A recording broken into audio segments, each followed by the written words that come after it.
Thank you all and good morning. My name is Laura Parent. I am the Director of Strategic Partnerships and Research Development at the CTSC of Northern Ohio. We are excited to announce this new Spotlight series, a brand new webinar initiative to highlight the resources, services, and even collaboration opportunities available here at the CTSC. This series was designed to provide kind of an in-depth look at the various support and tools offered by the CTSC to help our researchers, clinicians, and teams advance their work. And they're going to be facilitated by different members of the CTSC team. So each session will focus on the topics that kind of generate the most questions of our members, and really hoping that it will help better understand how to leverage our services for success. And so we wanted to kick it off with just some excitement to generate, intrigue, get people through the door. And this is kind of one of the topics that we hear a lot of from our investigators that they don't receive much training in. And so I had the pleasure of working with our guest today and meeting her through our CTSA network. And so this, I think, will be just a great opportunity for us to not only rehear some of the things that we've learned and have been taught along the way, but just to reinforce some of those capabilities that you already have within you. So just a couple of quick things about the CTSC. So again, we are very focused on collaboration through all of our variety of modules. So our services look a little bit like this. Hopefully you've seen this before. Our resources and services, obviously our funding opportunities, community engagement, workforce development, and even our health informatics. So we are kind of kicking off this calendar year with a variety of ways to be involved and to just engage with these service and resource opportunities. So today, I will not take any more of your time. We are excited to welcome Sara Serritella. She is a science communication expert based at the University of Chicago. She trains physicians, researchers, and executives across the country on how to communicate science and medicine to engage, inform, and inspire people to take action. She is the Director of Communications at the Institute for Translational Medicine, that's powered by the NIH, and she co-built the Science Communication Program at the University of Chicago, where she teaches courses for medical students, undergraduates, and graduate students. So Sara, good morning. Thank you for joining us, and I will hand it over to you. Awesome. Thank you so much, Laura, and good morning, everybody. Happy Tuesday. We're diving into some communications today. And in the spirit of that, it's going to be super interactive. So I hope you've had a sip of coffee. If not, feel free to grab one. And we are going to dive in. Let me know when you can see my screen. And if you would like cameras on, body language is a huge part of communication.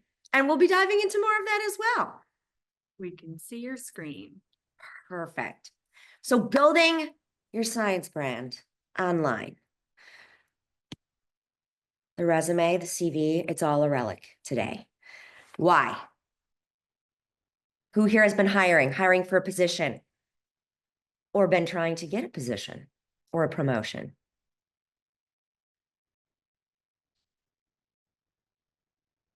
Take another sip of coffee. Perhaps unmute. It is a safe space to talk. The resume is dead because, yes, we have something in the chat. It doesn't tell the whole story. Thank you, Katerina. It doesn't. We live in a day and age where you have the beautiful power of having a full, beautiful color picture of your story, why you have dedicated your life to an area of science so that people know about who you are and why they should work with you before you perhaps have even applied to a position, because there's a test and everyone's going to take a second to do it right now. It is called the Google test. If you do not exist online, if your presence online is not what you want it to be right now. Number one, the good news is it's okay, because there are lots of cool tools you can use to make it better and to have that presence that are free. You don't need crazy coding skills. But if you don't exist online, you do not exist at all in this day and age. Everything is so virtual. So take one moment right now to Google yourself. Google gut check. Type your name into Google. What shows up? What shows up? Feel free to share if you want. Yeah. Yay, active chat. LinkedIn. Yes, Lynn. LinkedIn is fabulous and an easy win. Such high search engine optimization, and less people are posting on it actively. Only 1% of LinkedIn users are posting every week.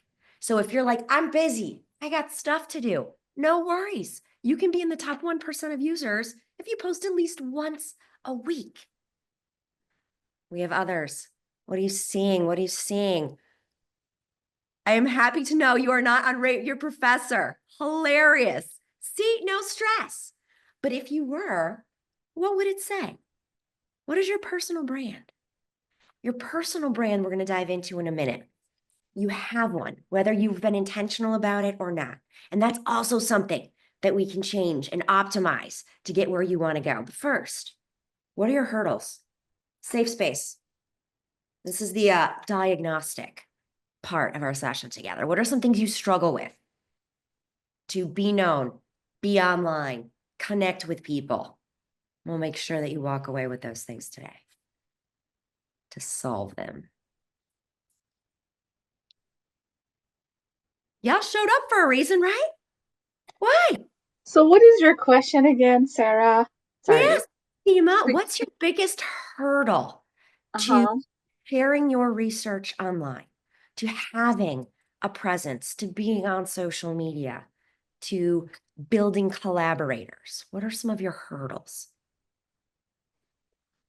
Um, there's a little fear in me always when I want to post something on LinkedIn, honestly. Because no matter how well you write, someone will find something to say. And those are usually my friends. And they say, oh yeah, I don't know about that. And then it's not necessarily their comment there. It's just like they tell me later or, something. But overall, I always have this fear of having a visibility. I posted on my LinkedIn for the first time in like, I don't know, a week ago for the first time in like forever. Like, I don't recall I had but this was because I'm giving a talk and the university wanted me to, advertise so more people can register for the event. And I was like, okay, I'm just going to do that. I'm going to take their prompt and I'll post. But I always have this fear to be seen, to be recognized. Part of it is because I want not to make mistakes. Part of it is because I don't have the energy to deal with certain aspect of social media. Yes. Seema, thank you so much. Snaps for Seema for sharing that. And I saw Jerry smiling, maybe resonating with him as well. Others in the chat. Yes. Being seen, worried what people are going to say, such a common fear. You are not alone, Seema. And we're going to talk about some mindset shifts and some ways to help address that. Thanks for sharing it. Yeah, Sounds good. Chris totally gets it. Go ahead, Seema. Oh, nothing. That's good. I just heard mind shift and I was like, yay for that. Yes, total mindset shift incoming. We've got Emily, decision paralysis, whether she should outsource versus do it yourself. And then, oh my gosh, time. Yeah, we're busy. Skeptic about whether it's going to help, finding the right audience, all these things. So real, such a part of daily life. Yeah, was there someone else who came off mute?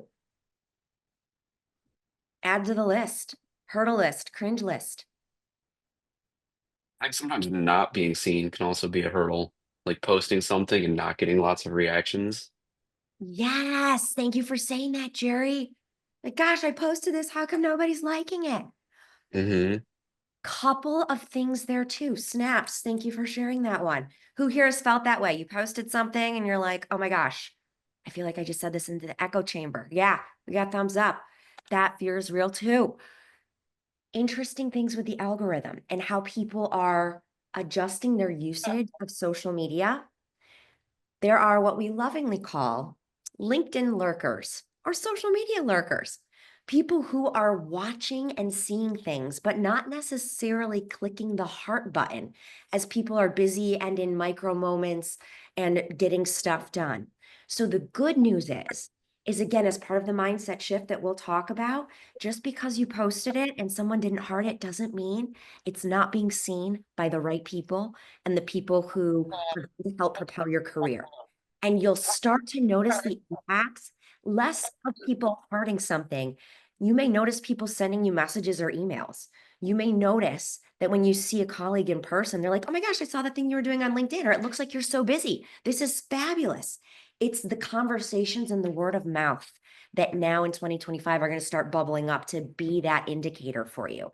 So the day of, oh my gosh, this needs 25 million likes, gone. You can get that out of your head. You'll start to see people talking about it. And that audience, those people matter. Yay. And Marcy, we've got hurdles like lack of time. Yeah. And the energy of negative feedback, or at the very least, some level of naysaying and skepticism. Yes. For time, we're going to talk more about this as well. You can shift your mindset from creating new content and doing something new every day to documenting what you're already doing. You're already giving talks, seeing colleagues, doing research and experiments. And we've been blessed in this age of technology of having these beautiful smartphones that you can set up and hit record. You don't have to talk to it if you don't want to for baby steps. And then you can post something with text showing what you're doing, commenting on the cool new research that you've done, or maybe giving somebody a shout out if you went to an event. So lots of different ways that you can get that out there. And then, yeah, when you're enthusiastic about something and then there's a lack of intention or encouragement, then you get drained even when you know it matters. Yes, this comes back to mindset shift, and we're going to tap into our whys that will help fuel that even when things get tough. We go, what should we even be talking about? I know sharing research is great, but conferences and presentations don't happen regularly. They don't. So yes, there'll be lots of things that you can do to talk about in between those big moments to showcase what you're doing and to be seen. And we'll dive into that too. And with the naysayers, there are always going to be naysayers. In fact, when you start to be seen more, there are going to be people who are going to comment that have nothing to do with your research or anything. And having your message land for the right people, those people aren't your right people. Trolls are a sign of success, and shifting how you think about them in terms of, oh my gosh, this is so negative. Someone didn't like my jacket or is criticizing my research. It's an opportunity for discussion, because when people are commenting, it actually boosts your posts in the algorithm. So you can look at that as a win. And sometimes people will comment about things that don't mean anything to do with what you posted. Maybe they don't like your glasses. It's nothing to do with what you're saying. And that's okay too. Your message isn't for them. Yay. These are great hurdles. Great hurdles. Okay, we're going to dive into all of them. Let's do it, team. Diving in with your goals. We got your hurdles. Where do you want to be? Feel free to be brave, say it out loud. Feel free to put it in the chat or reflect on it. Where do you want to be in a year? Where do you want to be in 5 years? Where do you want to be in 10 years? Because what you post today strategically needs to set you up for where you want to be. So people start seeing you. You are visible as that expert, as that collaborator, so that when people search you, they see who you are and what you're about. They want to work with you. You will be sought out. What are some things you want? If they're deep and personal, that's fine. Write them out on a piece of paper in front of you or on your computer screen. Think about where you want to go.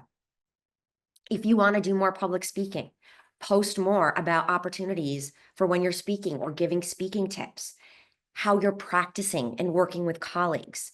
things you learned from a certain book or different materials.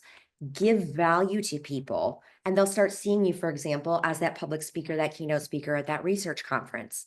So when the opportunity comes up, they've already seen you in that role as the expert. And they're like, I know someone who could be doing this. It's that shift in planting seeds in people's brains. Yay. All right, team.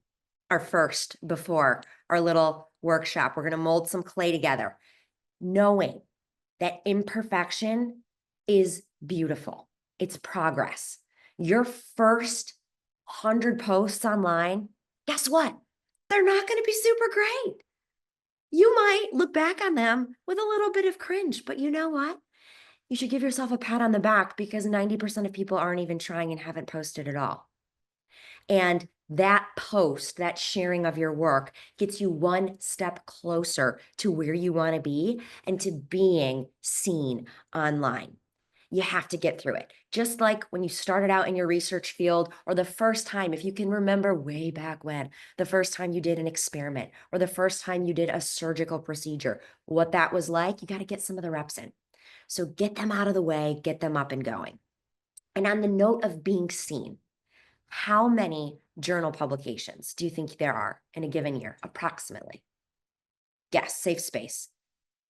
You can unmute your fine selves. You can put it in the chat. 10,000. 10,000. Thank you, Jerry. Good guess. 10,000. What else? Others? What do you think?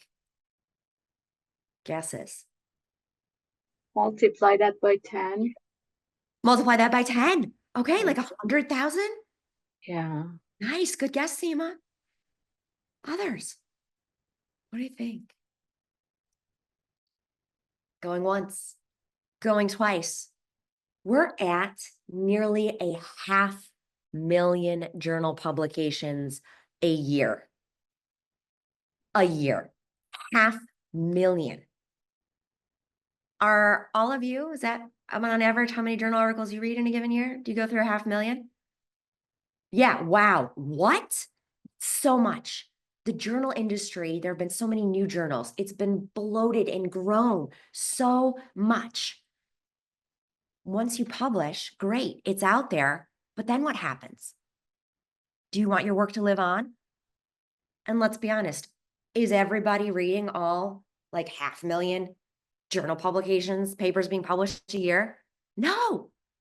In fact, the journal industry is shifting.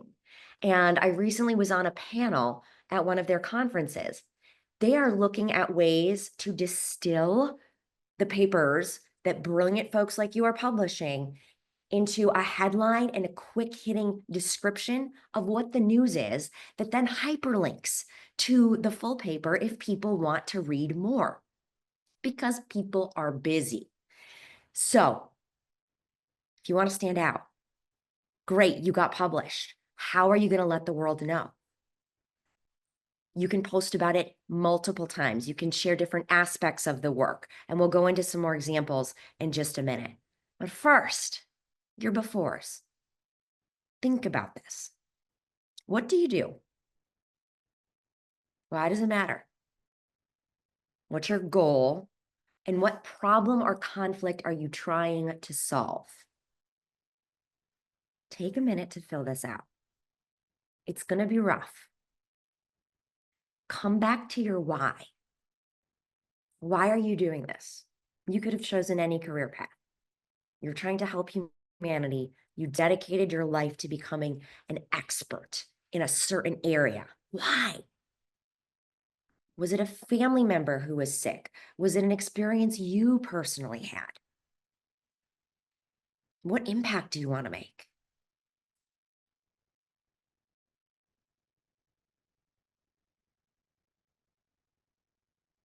Take 30 more seconds. Write it down quickly. You will have the chance to come back to this later. Don't worry. This is your guidepost.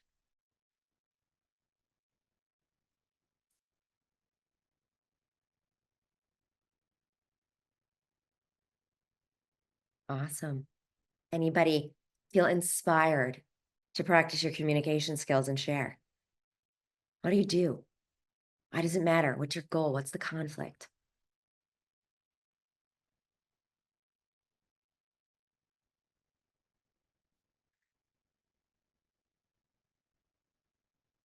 Who's really cute is, I have not had enough coffee this morning. It's deeply personal. No worries. You don't need to share out loud. We'll come back to it. Reflect on this. Take a moment to record yourself saying it. Oh my gosh. We're recording ourselves during a Zoom session? Yes. You can be on camera. You can be off camera. Put your phone in front of you. You don't have to show us your recording, but talk to your phone, because we're going to talk about body language and the importance of that in a little bit. So what do you do? Why does it matter? Take 30 seconds.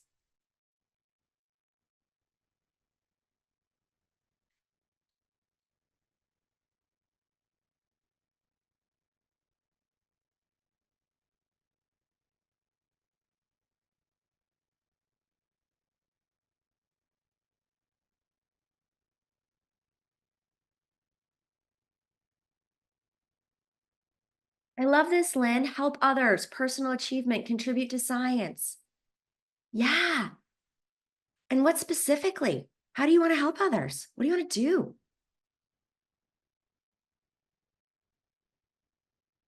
Improve patient care. Fabulous. Can you get more specific?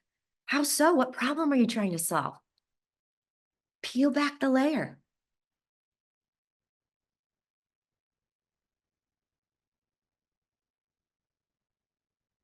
Reduce stigma. Gotcha. With SUD. Yes. Good one. Why?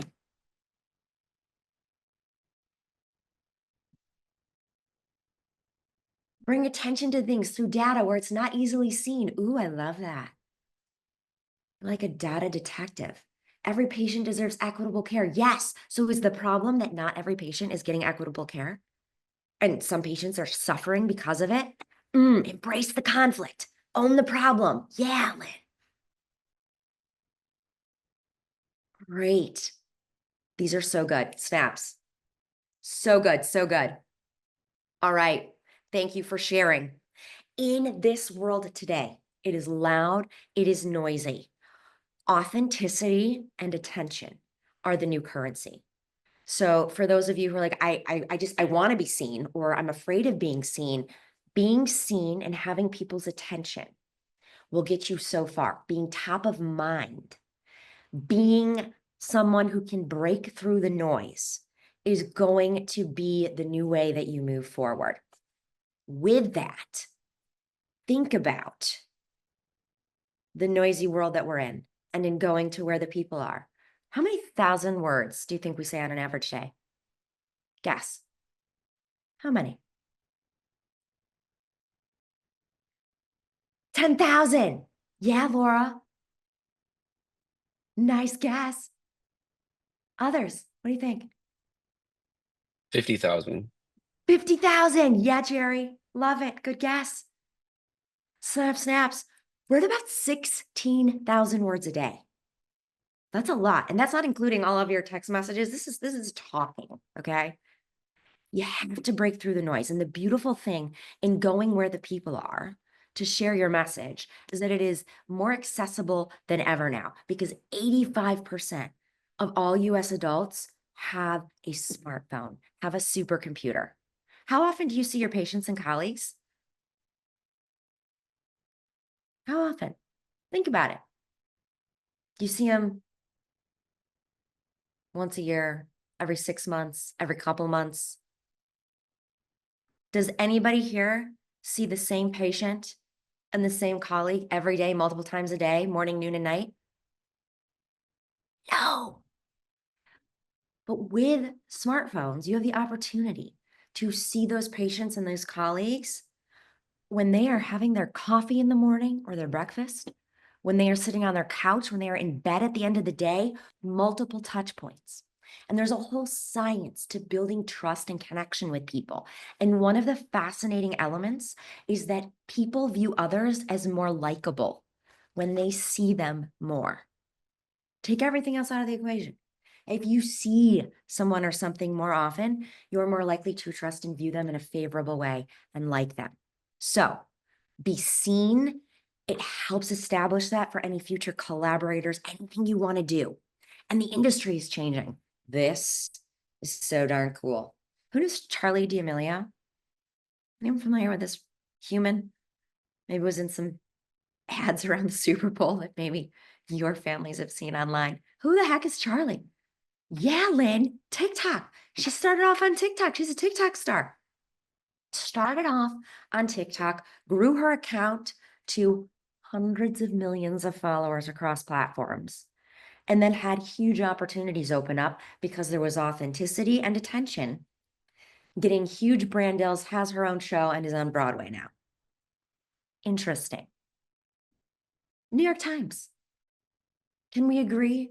Semi-legitimate publication. Yeah. Okay. How many followers do you think the New York Times has across its platforms? Take a guess. Drum roll. 3, 2, 1. A lot less than Charlie D'Amelio. Okay? A lot less. And even if you combine print subscribers and you combine online subscribers, Charlie D'Amelio, one human on free platforms, has amassed a following larger than the reach of the New York Times. Yeah, Seema, oh my gosh. But the exciting thing is that can be you. You do not have to wait for the New York Times to call in order to be seen and heard by people anymore. It's so darn exciting. There was an era, and as an award-winning journalist from back in the day where, yeah, you would wait, you'd call people, you'd do interviews and all these things. Now you get the power of sharing it. With that, it can open up a ton of doors. So, okay, cool. That's pop culture though. What about science medicine? The New England Journal of Medicine. Can we agree? Semi-legitimate journal. Would people here be excited to be published in the New England Journal of Medicine? Oh my gosh, I don't see any yeses. Oh, we got a thumbs up. Okay, good. I was going to say, this is going to be private, right, Laura? No one from the New England Journal of Medicine is going to see that, right? Okay, good. Yes, super, super impressive journal. Who here knows? This guy. Seen him on social media. He's an ophthalmologist who started sharing information through his authentic voice, which is comedy skits, reenacting things from different specialty areas in medicine, sharing health policy or issues with health insurance. Grew such a following and creatively shared information that he now has an official partnership with the New England Journal of Medicine in sharing research that has come out in an approachable way for experts to digest, because as everyone said in the chat earlier, we're all busy, as well as things that are entertaining for the public. So here's an example. Are there any questions before we begin rounds? Yeah, I know you're probably tired of questions about obstructive sleep apnea, but okay, first of all, I don't get tired. I'm a sleep medicine doctor. And second, discussing repetitive pharyngeal collapse during sleep is a huge perk of this job. All right, well, I was reading about this medication called tirzepatide. Ah, yes, the GLP-1 receptor agonist that reduces body weight. You know, there was a trial about this in the New England Journal of Medicine. Fancy that. Oh, I'm so sorry. Don't be. Sleepy time activities are encouraged on this rotation. Look at Phil. He comes to work in a swaddle.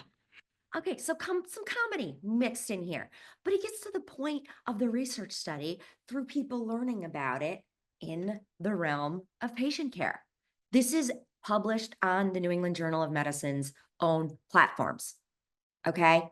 He's been seen by one of the top journal publications. He has been used as a vehicle to share information and is an expert in this area. Yeah, Seema, it is clever. Now, and your way of delivering information can be similar or different. Maybe you like comedy and skits too. Maybe you prefer talking to the camera. Maybe you don't prefer talking to the camera. That is fine. You get to choose your authentic voice and how to be creative and how you want to show up online. Are there any questions before we... Okay, coming back here, a little bit of game time. What percent of adults or how many billion with a B adults are on social media? Or what percent? We're going to go rapid fire. It is almost everybody. Okay. Now around the world. Yeah. Great guess, Lauren. We now have such an access to smartphones, to the internet and social, that it is a great equalizer inside and outside of the US. Okay. So you can connect with people at huge scale, more than ever before. How many hours per day on average are people on social media in the US? It's a couple hours. Ding, ding, ding. Thank you, Lynn. Nice, Marcy. Yeah, for some of the generation, 6 hours. Yes, can totally see that, Marcy.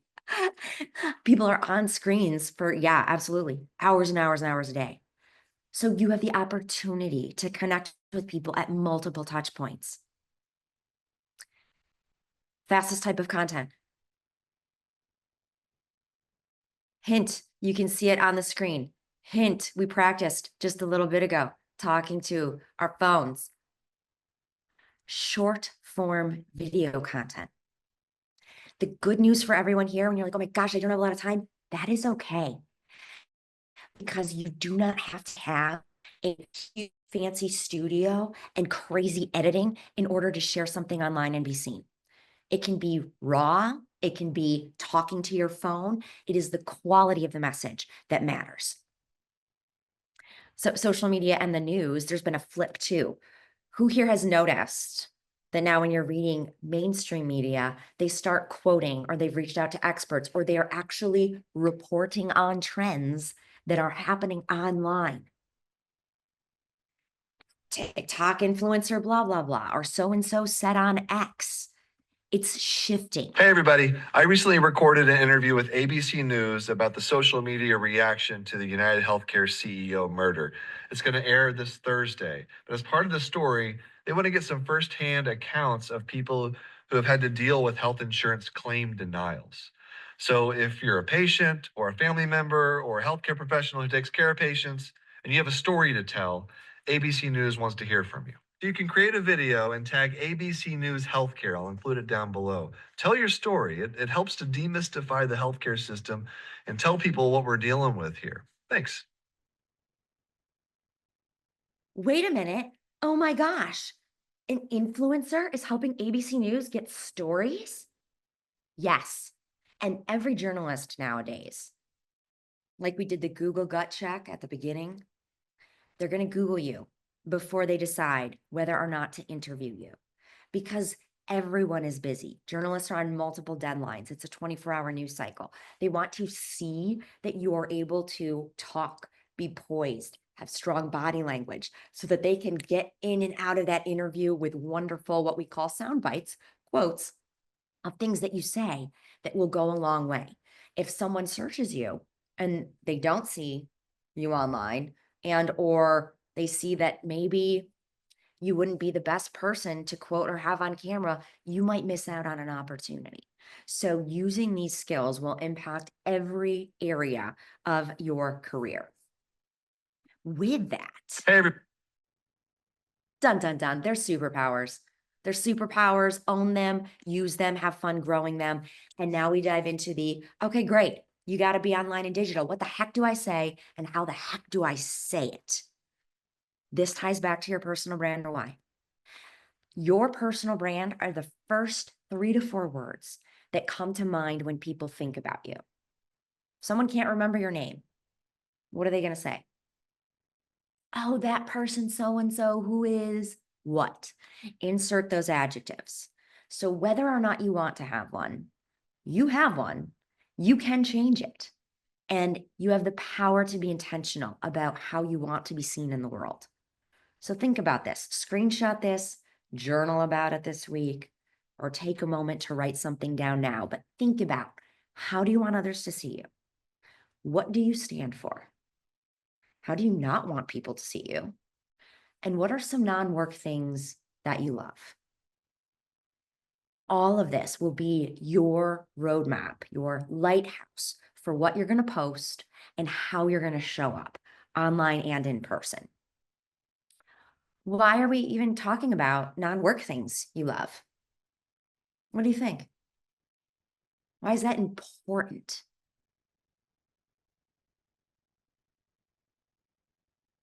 Oh, Jerry, were you about to come off mute? I was not. I'm still kind of thinking of an answer. I'm sorry. No worries. Think about it. Think about it. I think it goes back to your authenticity and who you are. Marcy snaps. Heck yes. Authenticity and who you are. Similarity signals trust. You may find out that at your dream job, the dream collaborator you want to work with, maybe you both have a dog or a cat and you bond over that and find excuses to reach out and talk about things that are natural and that are a connection point that then segues into research and business. All things considered, people want to do business and work with friends and people they like. Think about it. If you were stuck in a work environment where everyone hated each other, it'd be a little negative, right? A little rough. Maybe things could be a little tough. But when you give people what we can lovingly refer to as rapport carrots, signals, things that they can connect with you on. Maybe you are a marathon runner. Maybe, oh, I love it. Yes, cat people chime in. Maybe, and people love that. It's such a connection. They're your fur babies, right? You can break through a lot of politics, a lot of drama and red tape by connecting with people over something non-work related that you love. Maybe it's a type of music, something, but put that out there. Maybe it's part of your background. Maybe every so often you put, you have your cat in your video with you, something, let people see who you are. And that will go such a long way. And what is your why? This huge, important question helps address all of those concerns about burnout, motivation. What if somebody says something crazy on a post or a comment? Come back to why the heck you're doing this. It cannot and should not be to make everybody happy all the time. That is your fastest guaranteed way to failure, because you can't make everybody happy all the time. Why are you doing it? If you're doing it to help patients, to have more equitable care, come back to that. Because then if, Susie Q125678 posts something mean on something that you shared, well, Susie Q52678 might not be part of the audience who's going to be able to help impact and have equitable patient care. When we were sharing content during COVID, there were some cool studies going on that they needed to have people enrolled in. And on some of the super popular ads and things that we ran, there were people who commented about that we should kill or wipe out all of the Chinese. That had nothing to do with the study. It had nothing to do with the research. And that individual was not our audience. Horrible comment, never should have happened, but it was not someone that we needed to say, oh my gosh, we're going to turn all of our ads off because this one person said this one thing that has nothing to do with what we're trying to share. We had to come back to our why, trying to reach people, help find answers to COVID. That person isn't part of the solution, but everyone else that we were reaching was. So come back to that. Why are you doing it? Maybe you want to be an influencer with 2 million followers and make that your full-time job, but that does not have to be why you do this. Your online presence is a digital, breathing, living, online CV, resume, portfolio where people get to know who you are. And you can do that without having hundreds of thousands of followers. People are going to Google you, they're going to see what you're about and decide if they want to work with you or jump on that call or be your collaborator. And you don't need to say, oh my gosh, I didn't get 500 likes, so this must not be working. No, you're going to see the compounding. You're going to see the awareness grow. So come back to your why. Also, in building trust and partnerships with people, folks will remember your why and believe it. And will help open the doors to conversations about more of what you do. But the word why, because, is so important. There was actually some really cool behavioral science done where people were in line to make photocopies, and they had a challenge. Different folks in the study had to try to cut in line. And when they were trying to cut in line, they used different approaches. The one that was the most successful was when people said, can you please let me cut, because they gave their why, even if their why didn't really make a lot of sense, because I just have one copy, because I'm running late, because whatever. Those people, folks graciously let move ahead. So coming back to your why lets people feel connected to you and resonate with your story. Super important. When it comes to stories, we must marry the qualitative with the quantitative, because thank you, Stanford. We know that how many times more than facts alone do people remember stories? What do you think? If you want something to land, wrap it in a story. Why? How many times? Guess, safe space. You will get snaps.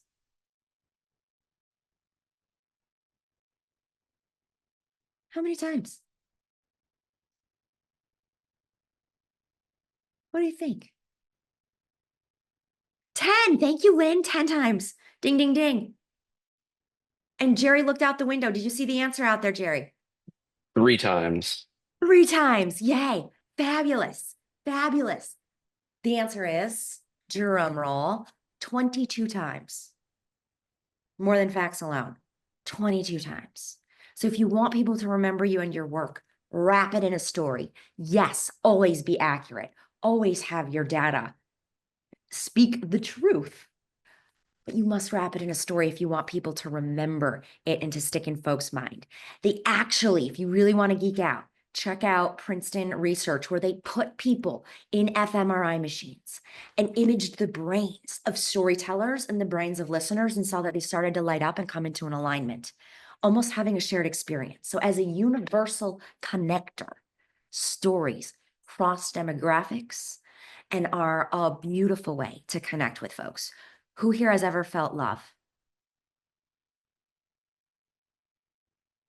Thank you. I was going to be a little bit concerned. We got some hands. Okay, good, good. Who here has ever felt anger, frustration, sadness? Oh, I love the hearts, Laura. Love it, Seema. Yeah, Terry's like, yeah, I felt frustrated. I felt frustrated just yesterday. Yeah. Have you all known each other forever? No, but you are connected through human emotion and human experience, and something that is so common in the academic space that when we're talking with colleagues or perhaps with patients about different conditions, we use passive voice and there's distance and less emotion because we're dealing with a lot of really hard things. But if you're trying to get people to take an action and to care and to join you as a collaborator, they need to feel something. So tap into emotions. It's a huge motivator. Behavioral science from Wharton has shown that when people are super happy, joyful, or super angry and frustrated, there's a biological reaction that happens and people are more likely to take an action. But if folks are just content and at baseline, not really sparked or motivated to do anything. So work to rock people off of baseline, have them feel something, because your passion is going to be contagious. People are going to believe in you if you care about and show how much you care about what you're doing. Conflict, something that we often shy away from, but you got to own the problem in order for people to rally behind you for the solution. Unexpected, social currency. It's word of mouth. It's like the thing that you want to share with your family or your friend because it signals that maybe you're in the know. So what's something that would get people to talk and break through that 16,000 words a day noise? Practical value is news you can use. Simple and concrete, get rid of jargon. Triggers, if I say peanut butter, you think jelly. You can find these cool associations with things. But practical value and coming back to your audience, you need to know them. You need to know why they care. Because guess what? Nobody is ever going to care about your work unless you make them care. Give them a reason. This barren desert is your baseline of who cares. You can have a stadium of cheering fans, if you can share your story, be seen and visible, and have a rally behind you to help move your work forward. How do you do that? You help people by being the Yoda to their Luke Skywalker. Be the guide.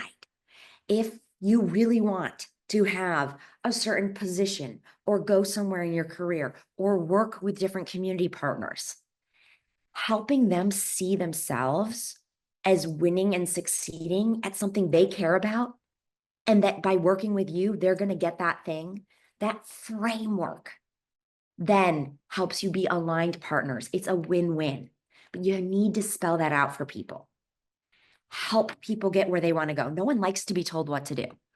Can we talk about COVID vaccines, the mandates? Did they work so well? It was great. We wiped COVID out. Done. No, not so much. One of the most common things, if you remember back for why people didn't want to do it, it wasn't necessarily about the science. It was, I don't want to be told what to do. Even as adults, people don't like to be told what to do. So how can you help people come to decisions and excitement and help them be the hero in their own story? By working with you. That framework will help you go far. And when it comes to equity, the National Academies of Medicine have said that you cannot have health equity without health literacy. So when we talk about who your audience is, when you're connecting with the public, these are your people, okay? What % of adults do not have a clear idea of what the term scientific study even meant, according to the National Science Foundation? What do you think? Safe space guess. What do you think? 72. 72. Thanks, Jerry. Go get a winning lottery ticket. Yeah, it's about 70%. Snaps. Ding, ding, ding. Did not have a clear idea of what the term even meant. Okay? This is your audience. Yeah, it's sad. Hold on to your horses, Katerina. This one's going to get you even more. What % of adults don't have the health literacy they need to navigate the system? What do you think? Take a guess. 80. Thank you, Lynn. Great guess. We're going to give you the snaps right now. It's 88%. 88%. Almost 90%. This is almost everybody. Okay? So getting rid of jargon, even when you're sharing information, helps build trust. There's been science that shows when we use jargon more in our fields, it causes the public to believe in science less.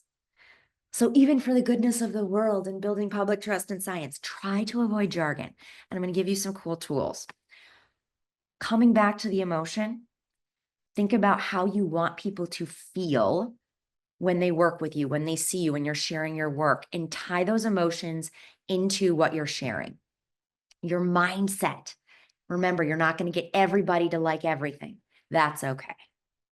You're making progress. You're coming back to your why, helping your patients, moving your career forward, moving the science forward, and you will start to see impacts.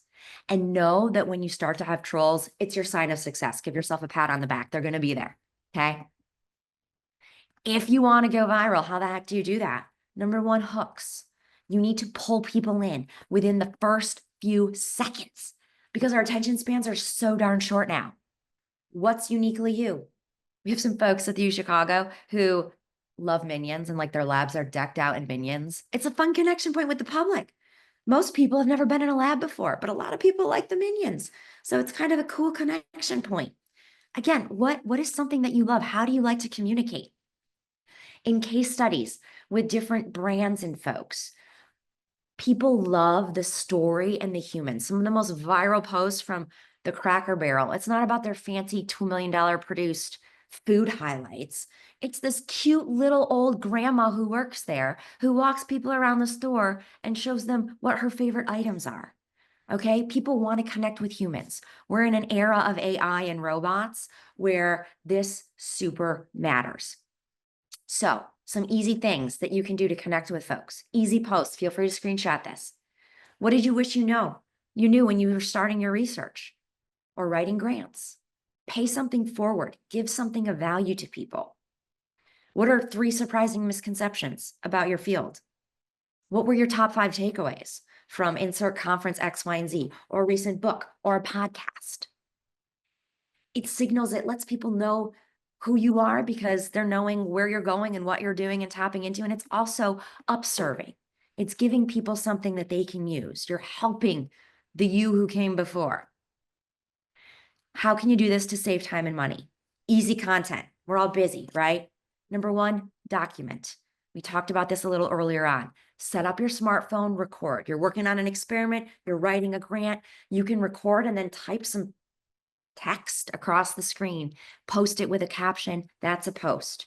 Maybe it's a behind the scenes of your new experiment. Maybe it is a new class that you're building for people at your university. Document what you're doing. Share that. You don't have to create something new and crazy and fancy. Also, AI, our besties, ChatGPT, Claude, all of these things. If you find that you are not sure what to post, you can upload a recent publication that you've done and ask for some cool viral captions or video ideas or content ideas, and ChatGPT will give them to you. Obviously, update it to be in your own authentic voice so it doesn't sound like ChatGPT, but it can help give you some inspiration as you are diving in. Also, HemingwayApp.com. When you're trying to bring things to an approachable reading level, this will highlight and let you know what the level is, where you can adjust your passive voice to active voice. Super duper helpful. And if you really want to get creative, he's a super popular productivity expert with 6 million subscribers on YouTube, and he shared 6 tips to grow an audience in 2025. First, narrow your. This video is not Sabrina. It's an avatar, an AI avatar she created of herself to talk to the camera. So if you really want to avoid talking to the camera and recording, you can literally create a version of yourself that can talk and say different things and post that. So you have several different options. When we talk about how to say it, it matters so much because how you make people feel, the environment, the images, your body language to connect with people. What percent of communication is nonverbal? What do you think? Take a guess. 60. 60. Thank you, Jerry. Snaps. We got 60. We got 90. Yes. It is about 93%. Let that sink in. It is almost more important how you are saying something than the words you are saying. So if you're prepping for a presentation or a talk, or you're going to be talking to the camera and posting something online, spend more time on your body language than your slides or than anything else. Because those gestures, those movements really come into play. Mirror neurons are a great way to build trust. Go up to a stranger today when you have a few minutes, smile at them. See how many milliseconds it takes for them to smile back. So when you are engaging with people online, live, in person, at a talk, connect, smile, use these cues.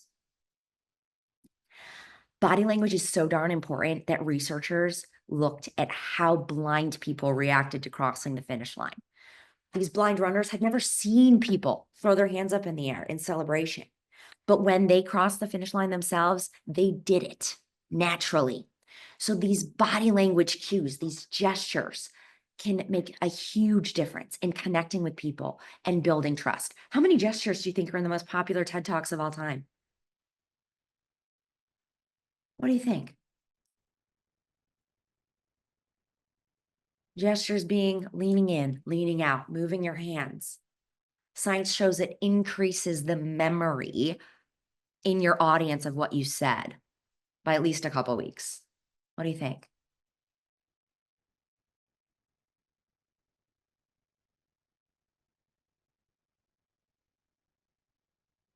Jerry, you found the answer out the window again. What do you think? Jody, thank you, Jody. No idea. I appreciate that. Yeah, I'm drawing a blank here. 20. 20. Good guess. 465. 465. Within 18 minutes of a talk. So the next time you watch a fabulous speaker, note How often there's movement, there's gestures, even when you're on Zoom, use your hands, bring them higher. It helps connect with people and cement things in people's brains. And posture, whether you are in the animal kingdom or whether you are Taylor Swift herself, getting big signals confidence. It signals authority. Having more of a distance between your shoulders and your ears. If you're getting small and you're tiny, people aren't going to have as much belief in you or that you are credible. So these little things all add up. Eyes are the window to the soul. Look at people.